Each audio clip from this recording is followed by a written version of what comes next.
Rosicrucien. Pardon? Kasavubu azalaka Rosicrucien. Kasavubu akimia. Azalaka Rosicrucien. Yende moto ateka mboko na kindoki. Oh. Oui.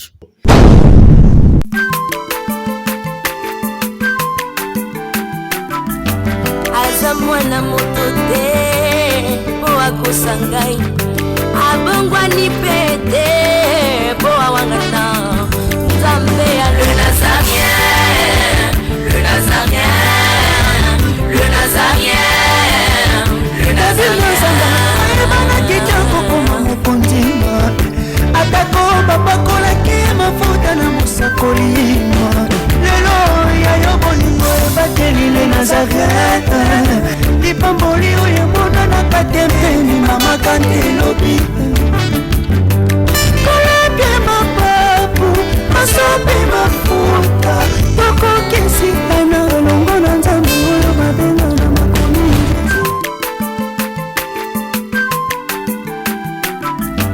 aza mwana moto te po akosangai abongwa ni pete po awangata Nzambe ya le Nazarien, le Nazarien, le Nazarien. Shalom, bonjour et bonsoir chez vous, tous qui nous suivez partout dans le monde entier. C'est la vôtre, la princesse de l'Éternel, maman Tiffany Mokwa. Nous vous aimons beaucoup de l'amour du Christ. Soyez le bienvenu dans cette émission qui réunit pas mal des hommes, émission micro offert. Donc aujourd'hui, tout ça les descentes d'Abisso, on s'est lié pour tous moko.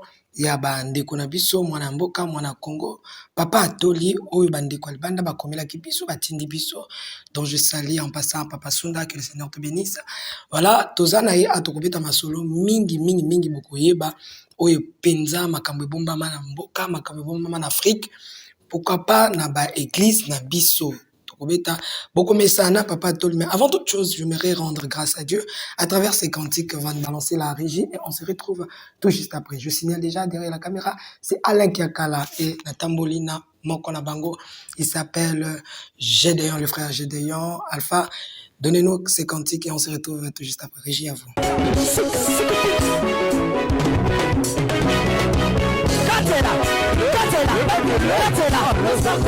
Allez, Katela,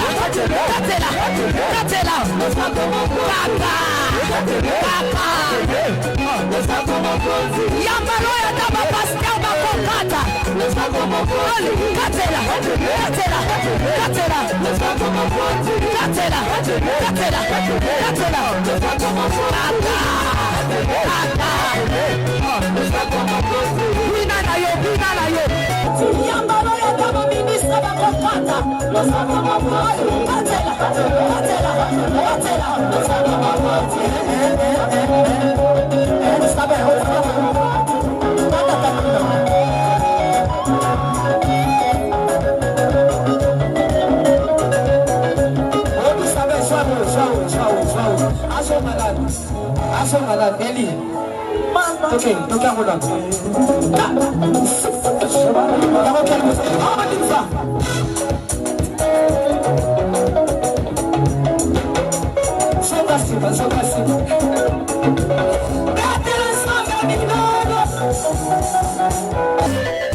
Nazokatela Nzambe le sako na sesiko. Nazokatela le sako siko kuna. Nalingi nakatela Nzambe le sako. Le sako awa. Aniva. Allez, katela. Allez, tozosonga siko, tozosonga. Tikela katela.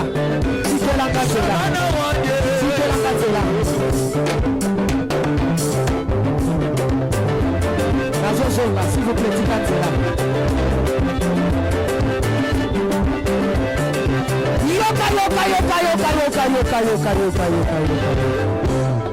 Olingi lipal, Olingi kopot, Olingi mosala, bona nini?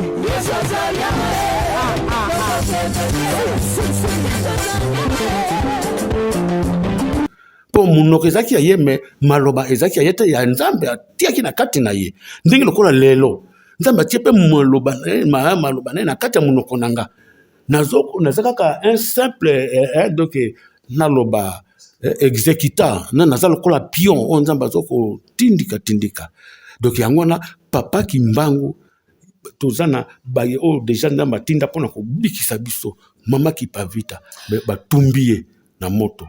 Bon, omoni papa Toli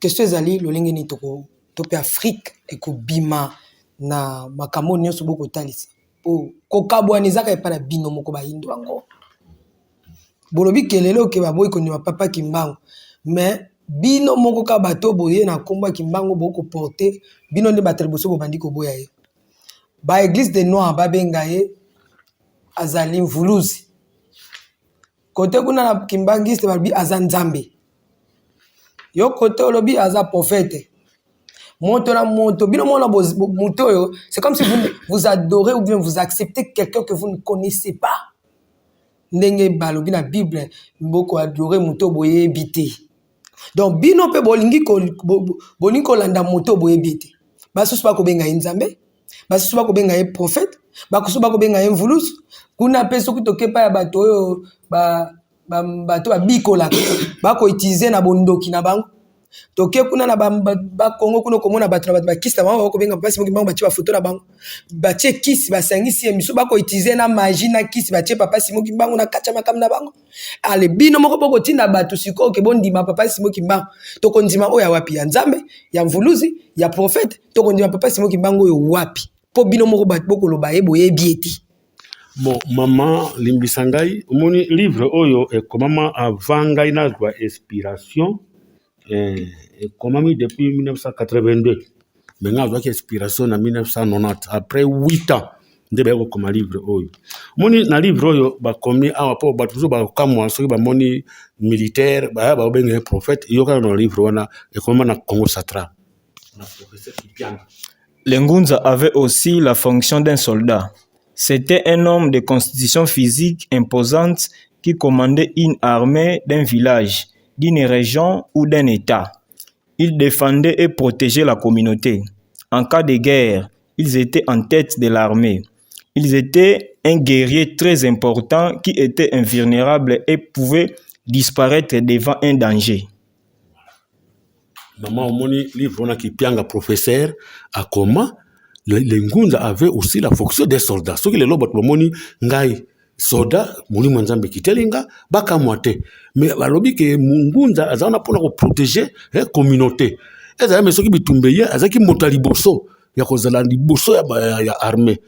Donc et puis azalaki moto oyo donc moto ya non ba ya piko.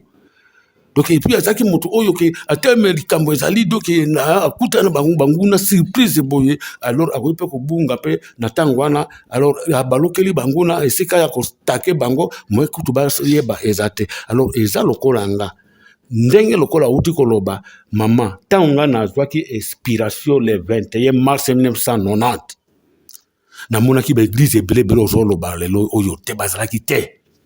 Mais mingi ba yeko bota mapona ko étouffer mission véritable mission ya Kimbangu po mingi ba koti na kata occultisme ba symbole tozomona na zotu loba awa ba triangle okuta na ba église wana ezali ba étoile okuta na ba église wana ezali ba cloche okuta na ba église wana ezali donc ande beza pe kaka ba église satanique tozo condamner kaka oyo ya ningite ya christianisme te ezra islam eza toujours na kati bondoki po christianisme yakina rose croix nini na kati ba kakar na kati ba franc-maçonnerie na kati mais ezra même islam eyena maraboutage na kati yango monaka symbole ya Lucifer likolo ya mosquée donc étoile wana ozomona ona tukoloba yango ndezo représenter Lucifer likolo ya mosquée pe étoile wana ezalaka et puis na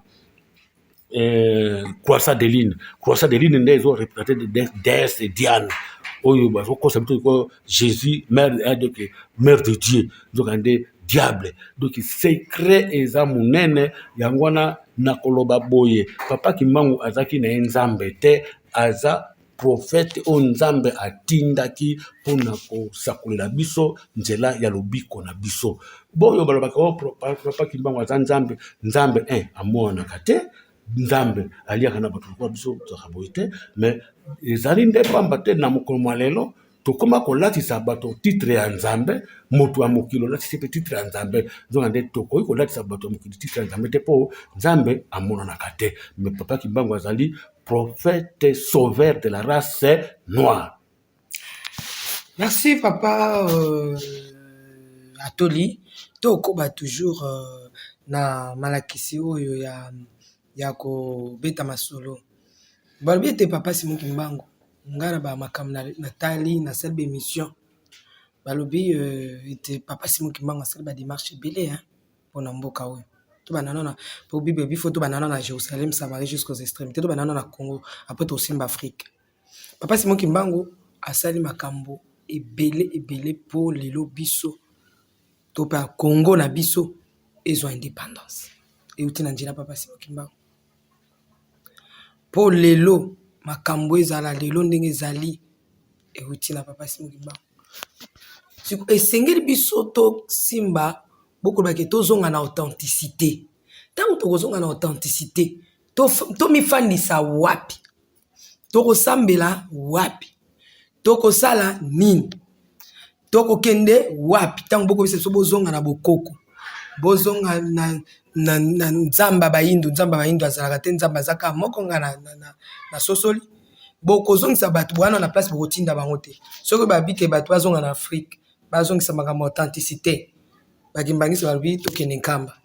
Papa tolo ko bana biso to ya awa na kote to ya babenga ngoni.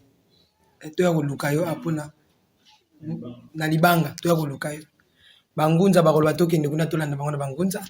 Mutura mutako welela papa Simon Kimbangu akomika ya koela na ebite so komone kompo ngindisa bino usingeli bochaye liboso boko zongisa bato na authenticité boko cha bango wapi bozo yokana na te bino moko ba indwango na kobeta sete boko yokana te bolingi bozongisa bato na bokoko na ba indu po bocha bango wapi matono mingi mama na lobaki na yo awa ete tanga na zwaki inspiration na mnaki ba mangombe belebele te mangomba mingi zawana mangomba ya bandoki ya banganga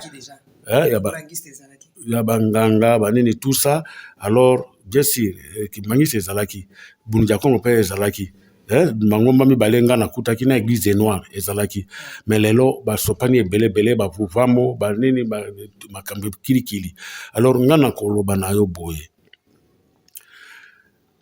tozano na tango ya libération pour notre indépendance spirituelle nzambe ezali tekake ndenge utu koloba bato bakende kamba butu baya epana ngai boy na boyti omoni tango ba chino ba mise liberaki na kati ya ba colonisation spirituelle po bango bazaki pe na bango bakilikili de ko biso boy mais tango bazaki mukano po bakanga ba porte pe ba luka lolenge ya koluka solution mboka na bango alors ba kimila ki ka bena makamtali bonzamba ba koko na bango yango nde e permettre bango lelo po te bakoma ndenge lokola lelo tozomona bango alors biso eloko ezande nécessaire tango nzamba tindaka basakoli bazaka mibale na mbala moko te mosakoli ya kaka moko na tango wana alors bo nyonso tu tozomona lelo yo soit zaki bagunza au boy na boy ba charlatan bamsu bazaki na ba prophétie awa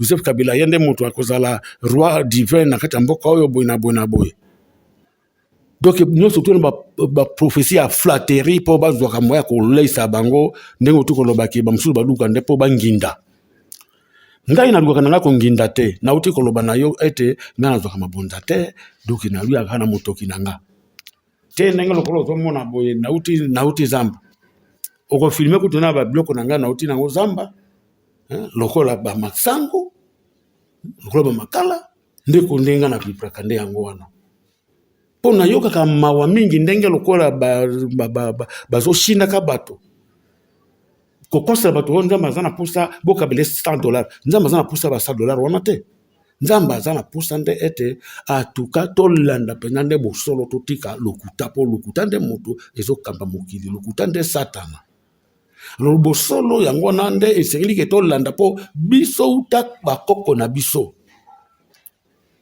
ndenge utaki kotanga verset moko alobi na Marc 19 alobi verset 19 alobi Jésus alobaki koyiba te kosala boye te mais biso bakoko na biso bayebaki mibeko ya Nzambe po discours à roi Léopold II il y a le 12 janvier 1883 alobaki alobi na basango le but de votre mission n'est point d'apprendre aux Noirs à connaître Dieu, ils les connaissent déjà depuis leurs ancêtres. Alors babi que bino baduye boye basango boye otea batumina makamza mbe po Nzambe banda bakoko na bango. Alors eza pe ya solo biso to yebaki Nzambe pe avant bango baya. Alors siko tango bango baye nde basali nyonso pote totika kokumisa Nzambe na biso wana. Alors et puis keba kombo ya paki mbango ezalaki avant ko to paki mbango abotama mais kombo na ezali kombo penza ya naloba no divin na biso pour na tango avant paki mbango abotama ezalaki na ba période wana soki ata mona zobela bazo mona bazui mwana barola se côté moyo ya kimbango fula mwana metango na kimbango abotami te. Alors yango wana na lobi boye en tout cas tolongwa nano na kati ya égarement esiko tobungela kina makambo ba religion kidi totika nano kolanda ba soit déjà ba prophète ya lokuta oyo bango bazabe po bazwa mwa komisa richir bakoma bana misala ya ba politicien kokende ko flatter ba politicien po batamdo na jeep ba zwaka musolo mais ngai baluka nde surtout po te baluka ko corrompre ngai na loba jamais au moins na kufa pauvre au moins que na lia kama tembele na ngai na lia kama ba biloko ngambo kuna zolona papa toli ototanga ba politicien wana kozonga to pe ko luka libération ya religion africain eko banana banani est-ce que ba kondia mboka ba kwisa est-ce que ozo soso la pe ondima ke spiritualité mabe et zappé na tête ya mboka to pe ko bande pa ya ba président o ba leka ba sale liyo bi oyebi secret ya mboka o mutu ko ya Kasavu asalela ki penja bokoko soki asale bokoko pona nini Mobutu ayeko ko ya ndingo lobi azali mutu ya so ya primakuria soki Mobutu asale primakuria oyo alandisaki azalaki na religion nini betela biso na spiritualité ya bakonzi na biso lelo to yeba soki ya solo yebi sekele ya mboka matondo mingi Kasavubu azalaka Rosicrucien. Pardon? Kasavubu azalaka Rosicrucien. Kasavubu akimia azalaka Rosicrucien. Yende moto ateka mboko na kindoki. Oh. Oui. Pardon papa. Bato d'habiter tous joie nano ibaki bato bakolando ebele hein ezaka biso mbali te bato baza olobi Kasavubu azalaki nani Rosicrucien. Ye mutateka mboka o. Ye mutateka mboka na kindoki. Mais bato balobi ezaka Kasavubu te mutateka mboka o eza Mobutu selon ba recherche bato babi Mobutu abaki il faut signer pacte ya ba ngoto polele so qu'il faut signer pacte na sata na pona ko garder paix ya mboka o je le ferai. Bon natanga moi kombo ya bato oyo bazaki na likita koteka mboka po ata même bataki kombo ya Mobutu bazaki na kati wana Kasavubu bazalaki Mobutu pa azalaki na ndengeni tolanda moke na livre ya testament ya Congo awa tangala biso awa na makambetali ndenge bateka mboka na bundoki otangala biso na bakombo ya bato balia mbongo na ya kindoki wana Le journaliste Stéphane Reichmann du journal Asheville Global Report qui a publié cette nouvelle dans le novembre le numéro 184 du 25 au 31 juillet 2002 indique clairement que ce complot avait été conduit dans le cadre d'un projet ayant pour nom de code projet Wizard, qu'on peut traduire en français projet sorcier. L'argent a été versé en abondance au président Kasavubu et à beaucoup d'autres autorités nationales de l'époque. Mobutu, patron de l'armée nationale. Justin Bomboko, ministre des Affaires étrangères. Albert Ndele, ministre des Finances. Joseph Ileo, président du Sénat. Cyril Abdul, etc. Soukawa. Maman nakanisi oki projet Wizard. C'est-à-dire projet Wizard en anglais, c'est-à-dire sorcier.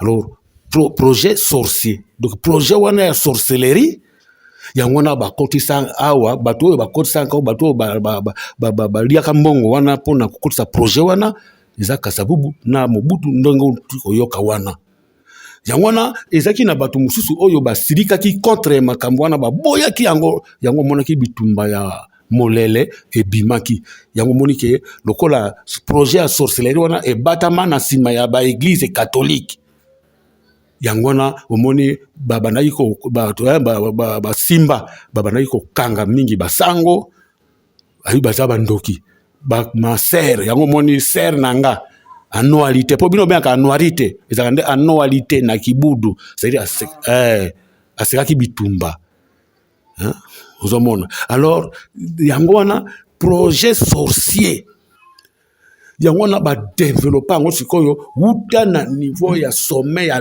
l'état ti na baéglise c'est-à-dire baéglise na l'état donc bango nde bakolo sorcellerie wana oyo babomi mboka ozomona projet ezalaki ni papa te toyebi ke yo olobi ke mindele bayeli biso makambo bayekotia biso religion mabe me mindele bango moko religion na kaya mabe ekobongisa mboka na bango bapesi biso bondoki ndenge bateki bondoki ani mpe bakonzi na biso seke bateki ya bondoki moko ebongisa Congo me ndenge ni bondoki ana soki eza ya mindele oyo ya biso ekoboma Congo ekobongisa Congo te ekoboma ekozongisa Congo kaka na nsima mama na koloba ndo mokuse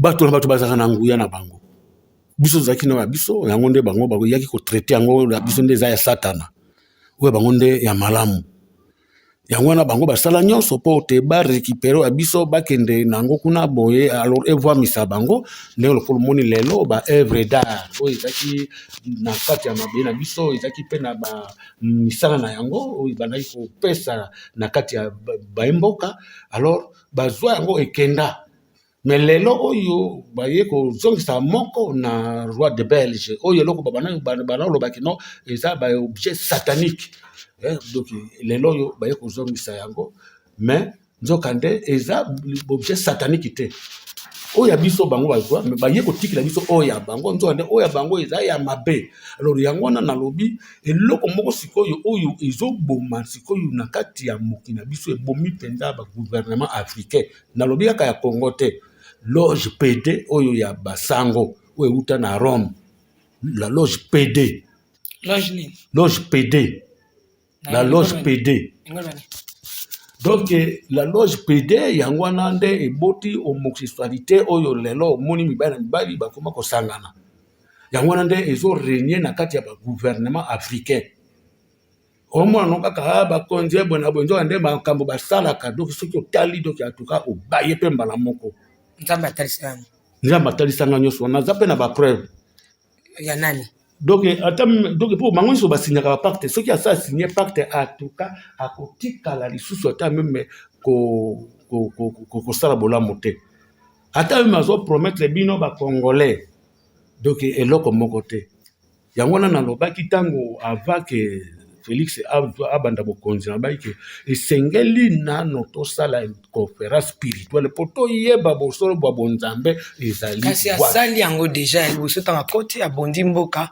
na maboka nzambe aye kosala ya mibale asa mpe mokonzi wa ekolo boyeba mpe ndenge nini ya kozala asali ya mibale auto sengisa bato nyonso na bite soki ozwaki invitation oyo bakendaki na stade pwana bango moko bayebi bon bayebi kuna eza kaka bango bacharlatan bazokutana kuna bandoki na bandoki nde bazokutana kuna donc kuna bonzambe eza te po tout d'abord babengaki bato bakende kosangana mokolo ya dimanche mais dimanche wana ezaka journée satanique po nini bamusulman basambelaka dimanche te po nini bango basambelaka vendredi alors secret eza monene mama donc mundele façon ayaki nango ayaki nde mpona kodétruire biso yango wana mama okoki kolimbisanga mwa moke mpo likambo moko ezali awa ezosalanga mpasi oyebi ke projet ya koboma biso bacongolais nyonso ezali oui projet ya koboma biso bacongolais nyonso ezali ndenge nini nakoti sikoyo totikana makambo bonzambe nano tokina na mboka mama bino bandeko bozolanda ngai bolimbisa biso tozoloba makambo ya mboka malgré bino bokoma na bino bana ya Israel bokoma na bino bayuda mais oyo ezala biso toza bacongolais totikela mpe kaka bacongolais oyo ezali mboka na biso il faut toboma nzoto mpo todefendre yango tikino suka mais bapaya baza na makanisi ya mabe mpona koluka kosilisa biso bacongolais nazoloba makambo oyo na bapreuve à l'appui pamba te na bandi koloba makambo oyo ça fait 33 ans mingi boyokaka ngai mingi balanda ngai na bainternet wapi tout ça mais pla oyo tozoloba na ntango oyo ezala bakonzi oyo bazokamba mokolo mwa lelo bakokoka ta moke te mpo na nini baza eza niveau na bango te na niveau mboka ekomi bandeko na ngai likita oyo basali biso donc bolanda ngai na bokebi nyonso eza na likita monene oyo esalema mpo na biso Amérique Royaume-Uni na France bayokanaki mpo te babimisa bitumba na kati ya mokili na biso bitumba wana nde bayaki kokamata bamboka mibale Rwanda na Uganda batie bango na liboso après bamboka mosusu lokola bafrique du Sud ezolanda et puis Monique ezolanda alors banda bakotisela biso bitumba wana eza bamboka sikoyo ebele oyo ekoti na je wana mpona destruction ya Congo ya biso bacongolais yango wana soki otali malamu na kati ya livre oyo ya testament photographe akotala yango nani cameraman akofilme biso yango malamu bomoni carte ya Congo batie kote mosusu couleur noire mama na ngasi omoni yango awa bakomi boye carte du territoire en noir visé par les complots internationaux oyo ozomona awa eteni ya mabele oyo te eye boye nde eteni ya mabele oyo eza na richesse moko extraordinaire na monde donc eza na mabele mosusu te na mokili oyo eza na richesse oyo eza na esika oyo donc yoka sikoyo complot oyo basalela biso na ntango yango na mwa lombango bakomi boye comment fonctionnent ces nouveaux complots. Ces nouveaux complots ont comme acteurs les gouvernements des États-Unis, du Royaume-Uni et de la France ensemble. Ils ont établi 6 agents d'exécution de multiples actions contre le peuple de la RD Congo qui sont l'Ouganda, le Rwanda, l'Afrique du Sud, la MONUC, mission de l'Organisation des Nations Unies en RD Congo, état-major général des forces armées britanniques, et Majesté Amer Force et l'Africom, le commandement de l'armée des États-Unis pour l'Afrique, United States Africa. Jusqu'ici, chacun joue son rôle très efficace, sans que la population RD congolaise ne se doute vraiment de rien. Ce nouveau complot contre la RD Congo est terrible, car il n'a aucune comparaison à cet âge de l'humanité. L'Ouganda, par son armée, a la mission de frapper très fort au sein de la population RD congolaise. Et il a comme l'échappatoire la poursuite des rebelles ougandais du mouvement LRA. Et lorsque l'armée ougandaise s'adonne au massacre gratuit de la population RD congolaise, les formations est vite données différemment. Ce sont plutôt les rebelles de LRA à qui on doit porter la responsabilité de tous ces crimes. Le Rwanda aussi a la même diabolique mission de tuer avec plus de violence la population civile RD congolaise. Et l'échappatoire ne manque pas pour légitimer ces incursions en RD Congo. Il s'agit de poursuivre des éterraments qui ont créé le génocide en 1994. Il est l'inévitable dont il est question ici et qui pèse contre la population RD congolaise depuis août 1998 consiste à couper le territoire est de la RD Congo et le proclamer à un nouvel État indépendant. On sait que cette partie est la région la plus fertile de la planète Terre. De plus, elle possède les minéraux stratégiques uniques dans le monde, qui vont révolutionner l'industrie du XXIe siècle, voire même les siècles suivants. L'armée de ces futurs États existe déjà en RD Congo. Les premiers détachements de cette armée sont des unités d'élite de l'armée rwandaise qui ont été incorporées au sein des combats du mouvement RCD Goma. D'autres détachements sont venus de l'Ouganda, ayant été incorporés dans les groupes armés rebelles qui étaient soutenus par ces pays. Les combattants de la CDMP, Congrès national pour la défense du peuple, ou le MV3, dont on sait que la grande majorité est formée de citoyens rwandais incorporés récemment au sein de l'armée congolaise, et notre détachement de l'armée de ces futurs États. Ce qui est encore plus grave, grave, discuter pour la MONUSCO. Local makambo mu livre ezoloba concernant MONUSCO na mission na ye. Ce qui est encore plus grave est que la population RD congolaise ignore ce que l'armée de la MONUC, avec tous ces matériels de combat, sera déployée pour défendre les intérêts de ces futurs États, dont la formation n'est plus longue à venir. Ces jours-là, les soldats de la MONUC n'hésiteront pas à s'appuyer sur leurs gâchettes, car le moment d'exercer leur mandat sera finalement arrivé. Ici, oyo libro yo ndate motuna koma ezana ba makambo ebele balobi polele ete ezana likita oyo et comment na neni tokopesa nini na pesa no mo explication. Alors ezana makita ya bamboka ebele oyo bango nano basanganela biso pona kubundisa biso, mais bakolo makambo banda makambo ezali États-Unis, Royaume-Uni na France nde baye ko associer lisusu lokola Rwanda, lokola Uganda, lokola Afrique du Sud, lelo pe bamboka mosusu pe ezali lisusu sima na bango.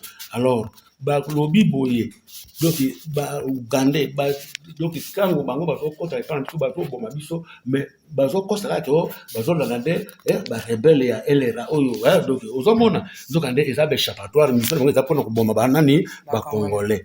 Et puis ba Rwandais balobi pende ngwana ke bazokosa ke donc bazoboma ba Congolais, mais bazokosa ke bazokota epana biso pona nini kolanda ba iteramwe oyo ba créaki génocide na 1994. Mais siko total no malamu, est-ce que vraiment biso banda toza awo soki tutaki malamu banda tango moze akotaki na bango ba Rwandais, en tout cas beteramwe wana batikala ka pe lisusu te. Donc et puis bautu boma bautu na façon moko bakima bakatisa ba braza bakenda ba Centrafrique ba mususu bakumba boma bakunda kunda bango. Mais eza na poste de résistance moko te na kati ya Congo oyo etungisaka Rwanda. Mais eza kaka ndenge bango lobi non tango bango bazoko ndenge nani oni mukonzi oni auti koloba keno biso pe donc tozo bombela bango beteramwe oyo ba créer génocide tala nzoka de baza complice yango no moni Monique balobi polele ke bango tango ngonga ekokoka donc bango pe bakobanda bakofungula moto na bango likolo na biso. Mais pour nini tango wana ekoki la kisi bango bazala kona tango boma ba Congolais bazotala pour nini baza complice yango na lobi boy. En tout cas tango yali tango ya révolution to soki to landika kawo pour ba président ngo uti koloba est-ce que pour na de to se libérer na kati ya colonisation spirituelle il faut ka ba konzi baloba, mais ba konzi déjà bazana kati ya libebi bongo bango ba koloba nini. Mais il s'agit de conscience na biso peuple congolais et sala pour ceux qui est salité to ko sila po bango bazana pour ba sacrifier biso pour nazana belema ya makambo belé et za ba corps secret o bazo signer na niveau ba monde de ténèbres na bango pour na destruction ya ba signer to ba signer nazana nyonso wana. Vous êtes et voulez-vous investir à Kinshasa? Voulez-vous réjouir de vos business? L'opportunité à ne pas rater. Toronto City VIP à Maluku. Un des meilleurs endroits pour résider ou implanter votre business. À quelques minutes du fleuve Congo, le fleuve de nos ancêtres. Juste en face de la zone économique spéciale qui est le quartier commercial et industriel de Maluku. Waouh! Non loin du centre de ville Maluku, un quartier en pleine expansion, à quelques mètres du Macadam. Toronto City vous propose un terrain de 20 mètres sur 20 avec des bornes cadastrales. Sur un site accessible, urbanisé, avec espace de jeu, espace vert, magasin, centre médical, marché, etc. Je vous appelle, venez nombrer et acheter. Donc, je voulais juste faire l'appel à nos frères de la diaspora, de partout où vous êtes, en Afrique, en Amérique, à l'Océanie, à l'Europe, en Asie, pour venir acheter les terrains que nous sommes juste en train de morceler. Vous allez bien voir qu'il y a des bornes, il y a même les travaux qui sont juste en train d'effectuer. Donc le terrain est bel et bien assuré. Il y a l'eau non loin de nous, vous allez voir, derrière moi c'est la régie des eaux. De l'autre côté c'est le société Vodacom. De Vodacom. Et devant moi c'est juste World Vision. Là où Vision Mondiale sont juste en train aussi à un projet de construire les maisons pour ces travailleurs. Donc voilà, nous sommes ici à Maluku. C'est déjà un endroit habitable. Les quartiers, comme vous allez voir de l'autre côté, c'est déjà habitable. Il y a déjà les gens et c'est non loin parmi les autres cités que vous connaissez déjà. Donc je suis très fier de vous présenter ces produits qui n'est rien d'autre que, oui, nous achetons les voitures, nous achetons tout ce que nous pouvons avoir. Mais avoir une parcelle, c'est vraiment une très bonne chose. Pour tout contact, contactez Willy Mafuta au plus 1 90 57 30 15 40. Toronto City, waouh, les 4 qui nous réservent l'avenir de demain. Vive le Congo, vive Kinshasa. Atelier Ozaki soda, Ozaki soda. Est-ce que tant Ozaki soda pour les lois likambo guerre na est zo ko sila kakate et ko mataka et ko mata. Makamanga bandi le lote. Te bandi banda na tango mobuto nde zalaki. Tant Ozaki soda. Est-ce que ma bomba mi a modèle a bongo yebaki yango? Bon, mama banda biso tozaki na armée na biso tolobaka ke tokowa pona ekolo. Tozaki ba traité. Mais lelo yo bandeko na biso moko ba congolais pona kokufela mosolo. Ba komi ko trahir mboka na biso. Ba soda. Ba ninga na biso mso ba soda. Mais nzoka nde eza erreur grave banda na tango kaka oyo musée azokota. Ezaki déjà na ba généraux mususu bazaki déjà corrompi. Yango na pe to bunda ki pendana na ndenge longo ba mité. Est-ce que bunda pe bitumba ya mboka? Ngana bunda bitumba ya ba 80 jours. Oh. Oui. Na bunda pe bitumba na Angola. Na char de combat toujours même ba char de combat. Ngana za chariste na mutu na même ba char de combat ba blindé. Et ceux qui totali malamu, ceux qui peignaient qui zaki donc gouvernement moko ya malamu, biso tuza ba grand instructeur oyo vraiment tokoki ko pesa pena maboko penza na mapinga na biso pour to bikisa mboka na biso mais to ko isuko bunda papa toli. Yo ko isuko bunda. Bon, maman. O nyoso bilenge basala kanga na salaka. Papa toli. O nyoso bilenge basala kanga na salaka. Donc c'est quoi les kamezali awa maman ngai naza mutomoko gouvernement bayebi ezala me balinga basola bayebi po ezala même na tanga mobutu basala nyoso po baluka kobomanga babeta kama masasi zwakanga te ba melisa balisa nga ba poison ndenge ndenge bamona ka mutongo akufaka te. Mais si quoi toza na tango makambi ya mboka siko za na danger na minute tozolo babu toza a cercler na mboka na biso ya Congo. Mais quand même trato na vidéo moko ndeko Alexis Balobi Poutine a prêt à soutenir Congo. Est-ce que les occasions te président Fati a ou ça pour to bikisa mboka na biso? Mais ngande na zolo babu ya liboso na mbote na président Poutine kuna na Russie. Mais ngai na komela ki mukanda tango ka banda bitumba après 4 jours déjà nga na komeli mukanda. Komene. Na komela ki Poutine. Tinda ki wa. Na kina kotika ngo na ambassade na ye. Donc en tout cas ozaki na donc est-ce que tokomona voilà la mikolo ko ya tokomona oyebisa keni mais oui pona nini en tout cas bango baza ba socialiste et puis babandaka ko soutenir Congo na tango wana ya Lumumba oyebisa Poutine en tout cas na yebisaki eke en tout cas il faut lutter pour na ko sukisa impérialisme na kati ya mokili pamba te bango nda baza na mission ya destruction ya monde. Pour na minute tozolo baboye il fallait que ba créer o ba benga ka guerre na bango ba ko sabato Armageddon donc ande ezali guerre ya ba élimination ba so préparer pour na destruction ya monde. Yango nde ba préparer guerre na e bandande awa na Congo mais yango moni nzambe na mawana ye a jouer pour en tout cas atia susu mutu mususu kuna oyo pe abanda kutungisa bango yango moni Poutine pe ndenge azoko frapper bango wana. Alors il fallait que biso to soutenir Poutine to zata simana te to wela ta même de façon que to koisa banguna ya mokili po ezaka banguna ya Congo te ezaka banguna ya mokili po bazo bebisa mokili bazo créer ba bitumba partout na kati ya mokili ko kelo boma ba innocent na kati ya mokili ndenge bakenda ko boma Saddam Hussein na Saddam Hussein simana ye peuple ba innocent ebele bakufaki ndenge bakenda ko boma Gaddafi ebele ya population ya Libye bakufaki nyoso twana pona ba impérialiste oyo bazo détruire mokili bango nde baza ba criminel de guerre o bazo bobisa mokili. Est-ce que papa toli est-ce que Congo ekoki vraiment ko bimana ko échapper na maboka bangona na bango? Bon en tout cas na minute oyo esengeli président a utiliser ba force nyonso ya mboka.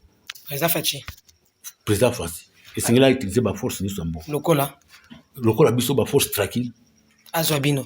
Donc, est-ce que le président Facha Kongo Kozong s'appelle à Soda travailler avec Mobutu Benga Bango, Batinos Baya Basangana, Poto Tobunde? Mais ce qui est président d'aller moi Namboka, il s'est dit qu'il y a un bisonio, soit même un bisonio. Azo maye de pays azo pe maye le pambate biso to bapaka oyo tozande na bwanya to kopesa ye pote aye balolenge nini. Et puis ngai na donc na lemba na ngana no tepo na utaki kotinda ba combattant na ngai belé na armée bango moko na armée ba yebiango. Nous ba jefane yakati epa na ngai ba bataki ngani président ba tonde ba na ba jefane ba kei tongo etani bazui pepo ba kei pour nini nzamba la kisanga déjà que et sur zo ke liboso en tout cas mboka biso zo kwela bitumba moko ezo kwela kosakana te po na minute oyo etikali moke oti oyoka na livre ya testament no abi la formation est plus longue donc makambo eza so musikate. Donc moto ko pela biso ba congolais ko zanga moya ya kubima to kubanda osila kaka na bandako kaka po toza bien entouré e bande nene tango mose akoti mais il fallait que ba accompagner qui est pour ba libérer mboka ba zonga de ba mongo boy ko zonga ba misi rébellion na tile loyo boye ba misi filtrer na kati ya armée na biso tango ba kena santiti nde esika o ba kena ko teka penza mboka biso malamu nde siko bazwa armée bloc ba nini RCD et c'est là qu'il faut bazwa défense na maboko na bango mais défense ya mboka ko kende pa ba payate oyo bazana bango ba payape ba rebelle mais ba pesa bango défense nde esiko ba bomaki armée na biso ba ko yana mindele na bango ba yena Conader nde ba kuma ko tuna ba soda lokola ba yibiki congolais akufila kambongo ou azana pousser à $100 azwa $100 atika na armée donc anezali kipo ezaki pona ko affaiblir armée na biso donc ba kamati ba ninge belé ba pesi bango ba carte rouge ba tiki pe armée ba msusu wote to kolekisa bango musala ya kokumba mutuka ya kotonga ba bilamba buina boy yango nde selema na carte armée donc ande ezaki siko nde programme ya ba Rwanda pona ko boma armée na biso après sima ba ko sala désarmement donc ba botre biso nyoso mandoki alors ce que moni soda na tenia sika na armée sika rwandais ou bien ougandais donc yangona tina o ba bomaka armée na biso et puis jusqu'à présent ba corps o bango ba signaki alors ezalpe pona armée etika toujours na maboko na bango ndio so ba armée za toujours na maboko na bango yango moni ba boma armée yango moni na état major général ba tiela biso pourtant ngana zana aumônerie kimbangiste.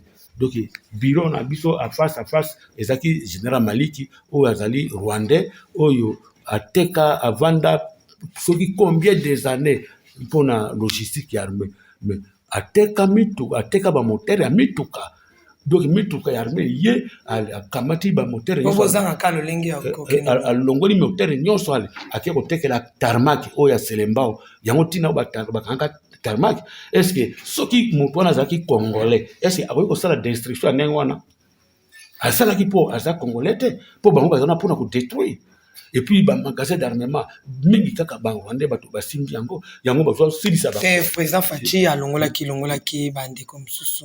Alongola ki ebele bazaka kaka po ngai na ebinyo soana na zapena ba combattant na tina bango na kati armée na ezana dans est ezaka toujours na ba soda ba Rwandais bazaka na ramena biso. Donc na minute na zolo ba kutu lokola nga na débora ba secret na bango batindaki ba misusu pembeni na ngai na libanga kuna po ba filaka ngai po ngamu nazo dévorer bango. Donc bazana bango ebele ba misusu bazali awa na njiri brasserie na SNL. Soki bakangi congolais ndenge ba tutaka congolais ba donc okufa na okaka. To subuzo soda Rwandais bazali ebele côté ebele na SNL oya njiri brasserie. Na njiri brasserie aka ya Congo ka oya Kinshasa o kaka ba Rwandais bazao ebele tena banzela oyo eketi na kuta ferme na dingi na mbolo bazali na dingi bazali. Donc ça basala bon partout et puis ba ferme nyonso ba kosa ko ba ferme ya Kabila ba ferme Joseph Kabila izande ba base ya ba Rwandais ba Ugandais omona wapi soki okei na Sanda mboko babenga Kisolana. Donc mokolo moko chef coutumier chef de centre ya Kipakasa auti na mboka moko alobi tika na tara lelo awa boye po nonga ga ferme président na sengata mai na akoti kuna kuti tele bele ya Rwandais ba tonda bele ba fonda bana se ya banjete tango moni papa nini osala kuna ote papa nazamu pa na zo senga mai na mela atali abi makambo profeta tolo baka azana réseau bande ko na ngai na kanisi ezana livre oyo mundele français mutu akomi yango ngai te français yango. Est-ce que président Facha ebi ke ba Rwandais bazana bisika oyo zoloba wana ba soda Rwandais bazana bisika oyo zoloba wana? Mais ayebi po service ya sécurité musala ngoni ayebi yango mais lokola bazana ba accord mususu bango ba signa alors moyen que ya sala bango eloko ezate po makametali infiltration ya ba Rwandais na kati armée na kati la police donc ils lokola ba signa ba accord mutu moko mwalo bezate yango moni gouvernement lo bakalo côté donc yango na lobaki na mission na CPS qui baza mingi baza complice na kati ya makambo surtout bitumbo ezolekana.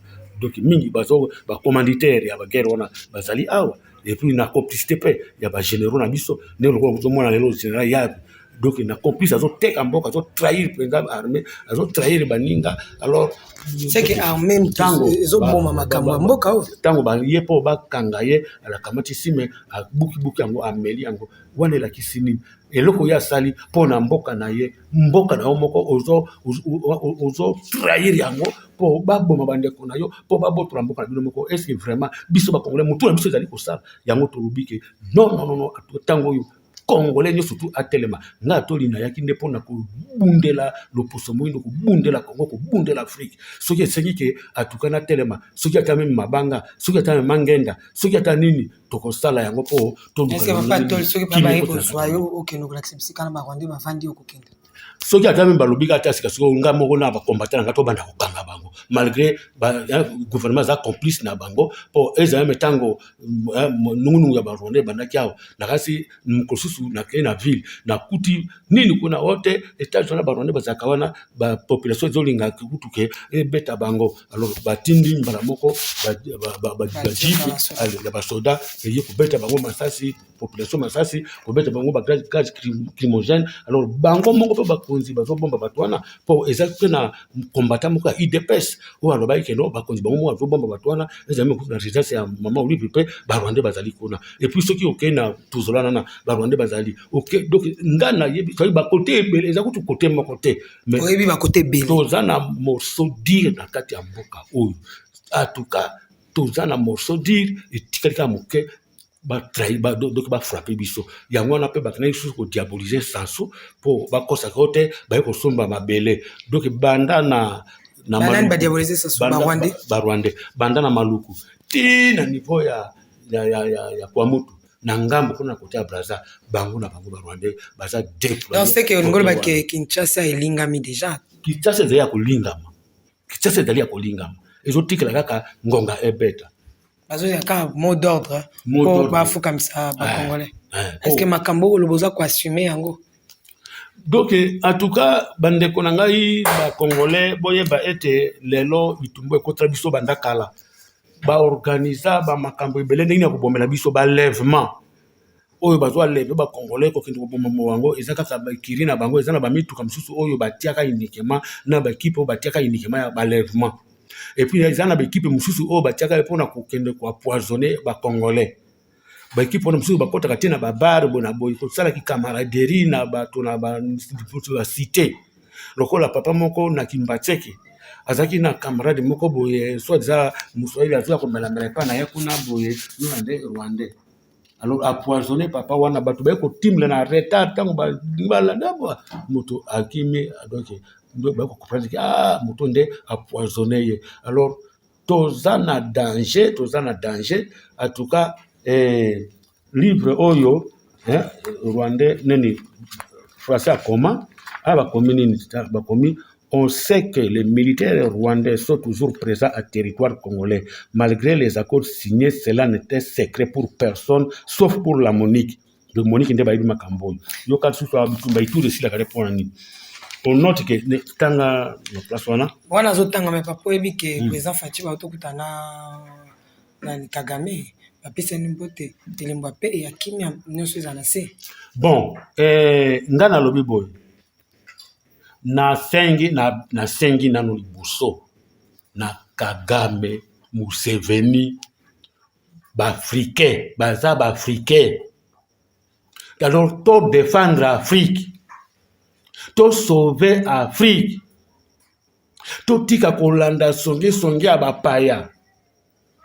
Mais on arrive là, ba confirmer français a confirmé que basoda na bango jusqu'à présent bazali aw pesa na nonini aw yo kama susu oyo bango lettre ouverte à Azarias Ruberwa donc ndenge Kagame akomela ki Ruberwa mukanda yo ka makambo ezali aw tanga nano aw yo kama Ruberwa akomela ki alobela ki Il est encore temps de vous ressaisir, Azarias, ayant le courage d'endosser les habits d'un véritable homme d'État congolais en dénonçant clairement les manœuvres du dictateur rwandais. Car, le connaissez bien que vous devez savoir que Paul Kagame n'a jamais voulu d'un Congo en paix, uni et réconcilié avec lui-même et avec ses voisins. Plus que tout autre, vous devez savoir que l'homme fort de Kigali a besoin de la guerre et de l'instabilité dans l'est de la RD Congo pour pérenniser son emprise sur les ressources congolaises ainsi que son pouvoir minoritaire au Rwanda. En vous démarquant de lui, vous gagnerez sinon l'estime, du moins le respect de l'immense majorité du peuple congolais. Ainsi, vous mériterez de conserver un avenir politique en RD Congo. Après la fin de la transition, ainsi, vous scellerez l'intégration définitive des populations rwandophones au sein des populations congolaises. Voilà. Donc, tala ndenge Kagame akomela ki Rubero nde moto azalaki représentant na awo. Alors que yo moko Rubero oyebi ke nga Kagame na linga na posa Congo za na kimia te. Na zaka na posa ya bitumba. Donc mission ezali c'est que azosala wana kotalisa kimia na président eza ngo kaka mascarade. Eza mascarade. Donc président akoki komi bosana na batu wana te. Po ye abenga bango bami. Baza bamite bazande banguna. Alors yango nazo confirmer sikoyo balingi ba exploser troisième guerre. Na ba Rwandais. Pour première guerre au Bakina table de père, deuxième guerre au zongela kitango table de père au Bakina non lokola bo sungi biso alors bozonga bango bakeli komboka babimisi bitumba rébellion ya RCD Goma. Alors yoka makamusuko bakomi a désirez-vous rester dans l'histoire du Congo comme l'homme qui, par lâcheté et par allégeance tribale au dictateur des pays voisins, a permis à la troisième guerre de débuter et d'apporter au peuple congolais une nouvelle vague d'horreur et de malheur. Donc, il y a ça, il y a ça, qui déjà, dans Rubero. pour la troisième guerre et banda de esiko ba komemela biso minyoko ya ndenge na ndenge. Est-ce que papa toli pona lelo to kita moke est-ce que na étape où ba avancer déjà ba kei musika ba congolais qui dit ba to éviter musique ba tila biso e uta wapi, to éviter masango ba tila biso e uta wapi, ba bar etondi partout. Est-ce que pena lolenge bango ba avancer na bisika biso tozali tokoka ko se rattraper pe to kanga bango to pe kimia kokyo zonga penza pe ba congolais bazwa kimia. Est-ce que monte que tozali un échec na biso déjà monani? Maman toi déjà un échec total, mais nazo loba bitumba oyo eza bitumba esuka lelote esuka lobite eza bitumba molai po eza ba bitumba pona ba congolais te mais eza pona ba africain. Mais bandisi yango na Congo awa. Alors ba opposé nano ba tiena no boso ba nélotique na ba bantu po ba nélotique ba luka ko exterminer race bantu. Alors makamona lo bakango mbala mbala na koma ba memo na kosa na ambassade ya Brazza, ambassade ya Angola na ebisaki bango bino bana Angola botika te ba nélotique ba détruire ou bien ba exterminer ba bantu ya Congo Kinshasa.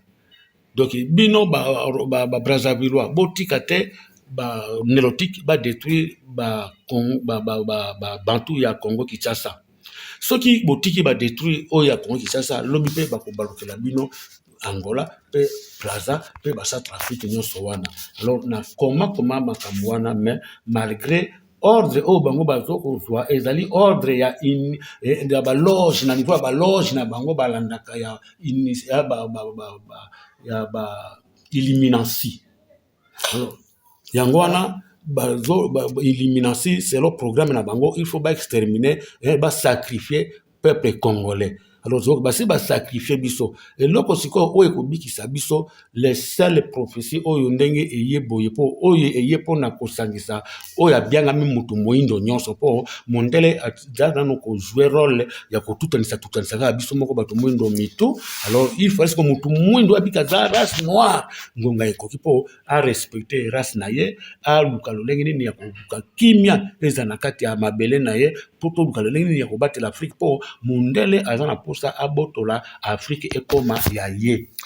Merci papa Toli na mikoleko ya to betana na masolo nini ezalaka na Congo balinga kotika Congo kimiate yeloko yebi nyonso ndingo lobaki ne bandeli o exception na eloko nini ezalaka na Congo libende nini ezalaka na Congo e manionso uta kuna libanda il faut ya kolukaka ikanga evanda na Congo ikanga Congo okobetela biso yango pe otalisa biso nano esika esika oyo Congo ezokende lobby. Est-ce que toko kobeta na mikoleko ya affaire 2023 ba élection? Bon, matondo mingi liboso na répondre yo na talisana no yo mwa moke na ndenge ba bebisa déjà biso ba congolais à partir ya ba religion satanique na bango. Omoni awa ba komi boye. En RD Congo, les Belges ont déposé le culte de Minerve à toute l'élite nationale qui, de l'école primaire, lui apporte des offrandes sans se rendre compte. Cela se fait par les baies des frais de scolarité qu'on appelle Minerval, mot choisi expressément en ajoutant al sur Minerve pour dire que toute personne dans ce pays devait obligatoirement s'acquitter de son tribut à la déesse Minerve avant d'accéder aux connaissances qu'elle offre. L'élite intellectuelle de la RD Congo a été assujettie complètement sous la domination totale des maîtres francs-maçons belges. Okay. Maman, oyo kelasi bayela biso.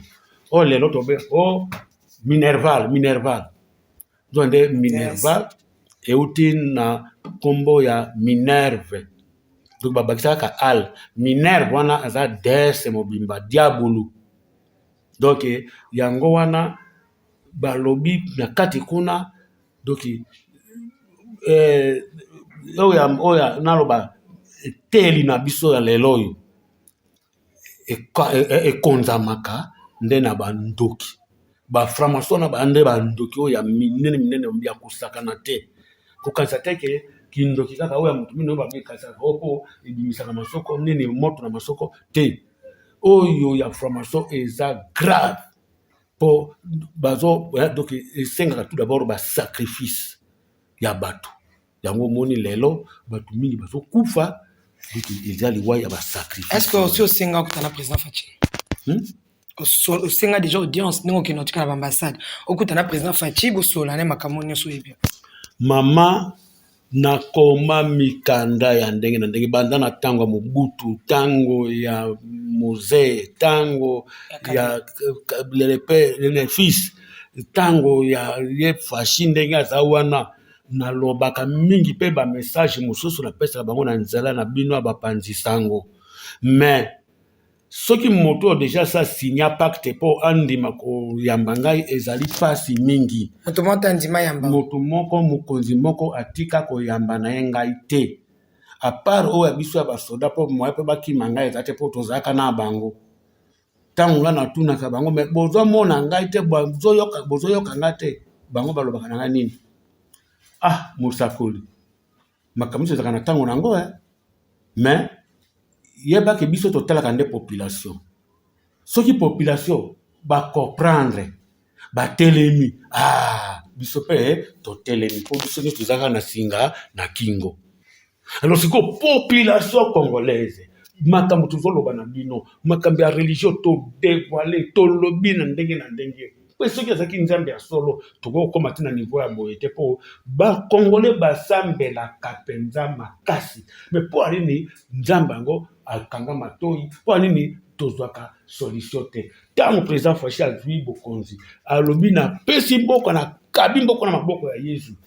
donc yakamba na yango me tala lelo oyo tozomisi retrouve toujours na échec tala lelo oyo bitumba oyo elizingi biso odieke molimo nini wana ya mabe oyo lelo ese ekoteli biso bana ya Congo donc lelo oyo tolingani te koboma na biso longwe nano na este kuna eye na yumbi donc biso na biso tobomani kuna elongwe kuna tokomi susu po mutu donc bayaka na bateke mais likambo nini biso penza bana ya mboka silo take bapaya baye pona kubundisa biso moko susu to banda na kuboma na biso yango na sengi atuka nga nazobima na yepo nzambe atindaki ngai pona bundela bino na bikisa bino bato mwindu soki pe bino bolokola bomesa na bino koboma basali ya nzambe boboma nga na balabala me ngai na ye pona bundela bino ngai nakokoma na bamboka nyonso tokona esika mobubu ezali nakokoma te na este po kuna baza bandeko na ngai donc zamani atujuaka ile maneno ya kuwana sisi kwa sisi leo ile shetani ule ya kuwana sisi kwa sisi alitoka wapi? So tunapenda tufukuze ule shetani turudie na muna tulikuwaka nayo mbele. Njo na kuelezea ndugu yangu Kagame, ndugu yangu Museveni, munisikie. Tutafute na muna yote juu Afrika yetu iende mbele, yetu wane sisi kwa sisi. Tuungane mkono, mbele alikuwaka na mafrontiere ile bazungu walifika kutupangia ile. Ni babo njo bakolonizateur njo balitupelekea leo iko na tosha mafujo ya kuona sisi kwa sisi tuko bandugu yafaa tujue kama tuko batu beushi bazungu banapenda kama si batu beushi tumalizike babu bakuye kuingilia ile nchi yetu njo naomba kama atuka vraiment tuache kuwana sisi kwa sisi tukamate maarme yetu donc tutia uchini tutafute namna kuikala sie bote nafasi moja tujue namna kani tunaweza kutengeneza Afrika juu Afrika iende mbele. Asante Mungu akubariki. Papa de Lubanayo yasuka na bandi déjà lobby au conclure na Swahili na Swahili tout déjà aussi au lobby yango numéro na ya téléphone ezana mikolo ko ya tukubeta masolo to continuer masolo ya Congo na monete makambo ebele oyebi yango numéro ya téléphone puis soki makambo kolobela bande kono bazali bande ya mboka okolobela bango nini bango pe kuna nini basingili basala. Vraiment, na remercier nos docteur Sunda na contribution na ye pour te lelo émission yo ekoka koleka.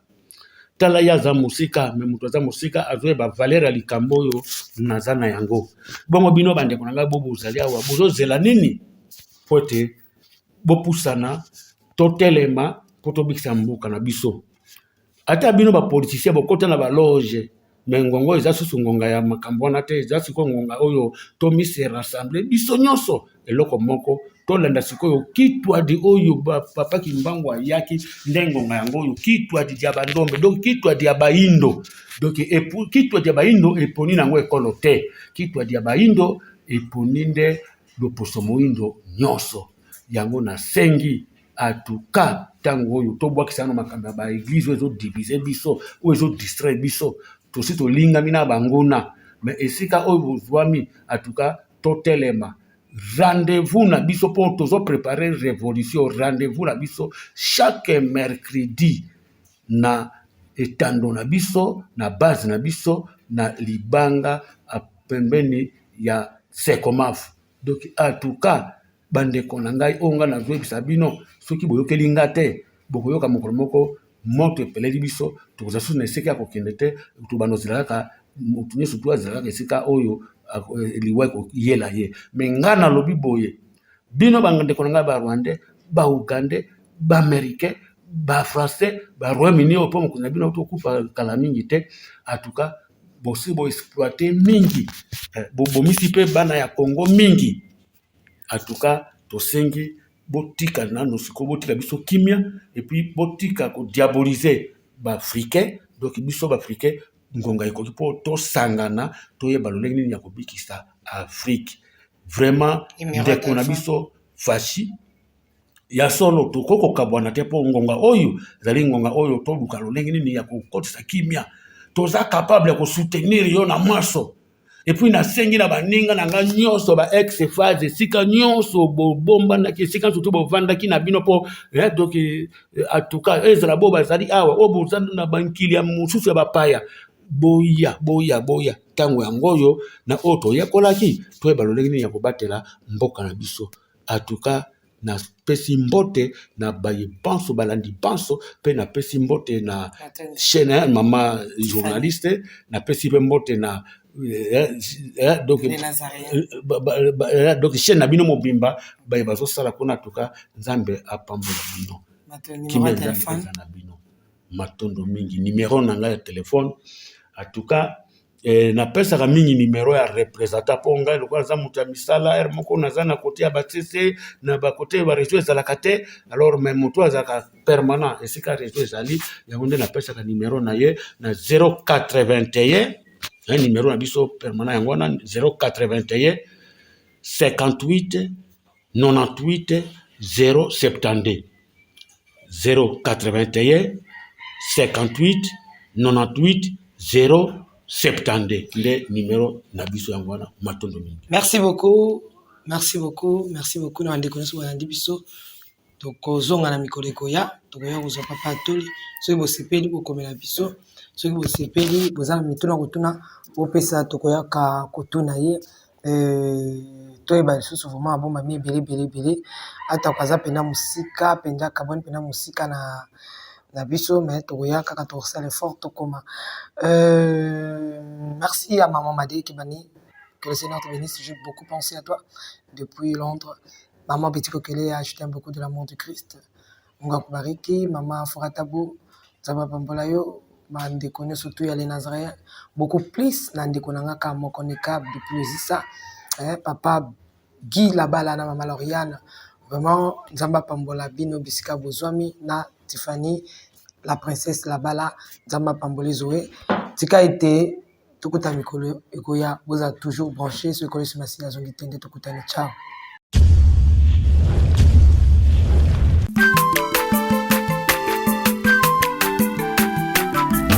Azamwana motote, Boa Kosangai, Abongwani Pete, Boa Wangata, Zambe à le Nazarien, le Nazarien, le Nazarien, le Nazarien.